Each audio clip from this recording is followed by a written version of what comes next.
zijn eerste moskee met allure. De Selimiye-moskee komt in Sint-Joost te Noden en wordt volledig betaald met de giften van de Turkse gemeenschap.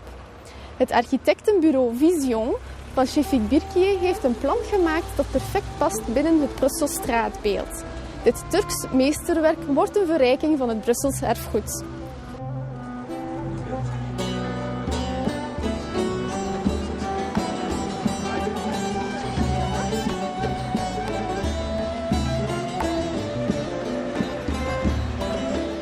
Ons huidige gebouw beantwoordt niet meer op de behoeftes van vandaag. Zoals u weet, onze ouders hebben deze gebouw opgericht als een gebedsplaats. Maar met de tijd zijn de behoeftes veranderd en men heeft meer en meer gevraagd voor sociaal en culturele en educatieve activiteiten. Dus daarmee dat we het huidige gebouw willen veranderen en totaal oprichten als een nieuwe. Halkımız için bir camimiz vardı ama şimdi yenisini mahalle sakinleri olarak bizler yenisini inşa etmeye teşebbüste bulunduk.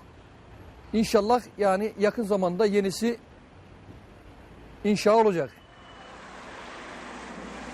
Selimiye Camii, Belçika İslam Kültür Merkezleri Birliği adına olan bir şubemiz konumunda. Bu şubemizin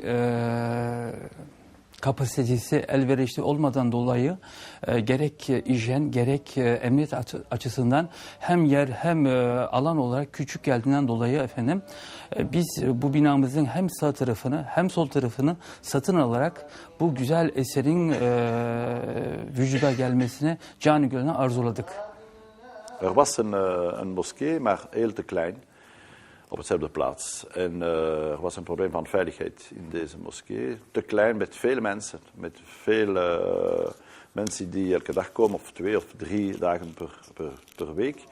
En dus we hadden gevraagd een groter moskee te kunnen bouwen. En ik zeg dat het is voor ons heel belangrijk een betere veiligheid te kunnen hebben voor de verschillende leden van verschillende godsdiensten. Dus, wij hadden dus gevraagd een gebouw die integreert in de wijk voor de stedenbouw. En deze project is een heel goed project, het is schoon, denken we. Cette mosquée est aussi bien une mosquée qu'un lieu de culte, évidemment, mais aussi un lieu de culture et de réunion et un lieu social, je dirais, puisque ça comporte, en dehors de salles de culte, une très grande salle de réunion où on peut fêter les différentes fêtes privées et publiques, et une école, aussi bien une cafétéria que 2 appartements de service. Alors, évidemment, c'est pas facile d'intégrer une petite mosquée de quartier dans une ville. Et il y a beaucoup d'exemples, que ce soit pour les églises orthodoxes ou chrétiennes, dans d'autres villes. Ben, on s'est inspiré de la typologie de l'architecture de la rue. Ici, on est rue Saint-Josse à Saint-Josse, donc avec un soubassement, des étages, un attique. Et on a profité des éléments de bow window pour les terminer en pointe, qui donnent une caractéristique pour ce lieu de culte. Ik ben schepen van gelijke kansen en daar ben ik heel tevreden over. In het begin van de discussies over het project en zo heb ik de vraag gesteld van ook met het aspect van de vrouwelijke gelovigen rekening te houden en ook iets moois te maken. En ik moet zeggen, de verantwoordelijken van de moskee hebben mij daarin gevolgd en er zal dus ook een prachtig lokaal komen voor de vrouwen. Kadınlara da yer veriliyor. Üstelik çocuklara da yer veriliyor. Bazı lokaller onlara ayrılmış. Cette mosquée, d'abord nous avons travaillé aussi bénévolement, comme beaucoup d'autres jusqu'à maintenant. Cette mosquée et cet équipement, je devrais dire, va être financé entièrement par des donations privées. Donc il n'y a pas de subside de l'État, il n'y a pas de subside de la commune ou des États externes. Donc c'est totalement par les donations des fidèles. Et ça c'est vraiment une première parce qu'il y a cet aspect multifonctionnel qui intéresse toute cette population. İhtiyacımız var. Bir caminin büyümesine ihtiyacımız var. Cuma ve bayram namazlarında. Buradaki camiler yetersiz geliyor. Vatandaş buradaki camilerin dışarısında, garajlarda, dükkanlarda, kahvelerde namaz kılıyorlar. Brüksel'de Türklerin yoğun bulunduğu bölgelerde camimiz yetersiz. Ja, ik denk dat het is een uitzonderlijke project, een opmerkelijke project. Waarom? Ze willen een antwoord geven aan de noden van de moslimgemeenschap. Maar ze willen ook integratie met de gebouwen van de wijk, van deze wijk, van Sint-Justenoot, van ons gewest. Maar ze willen ook een goede antwoord geven voor de integratie.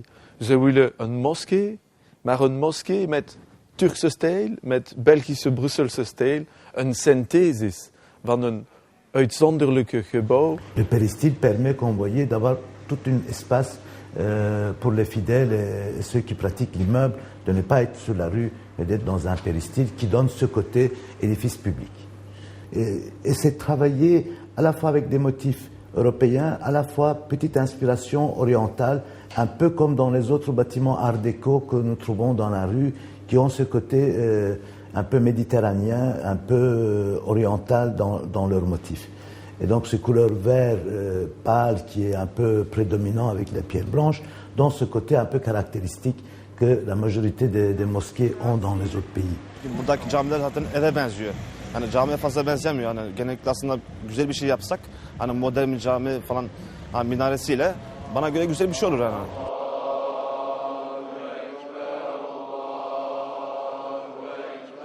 Deze gebouw is niet alleen voor de Turkse moslimgemeenschap.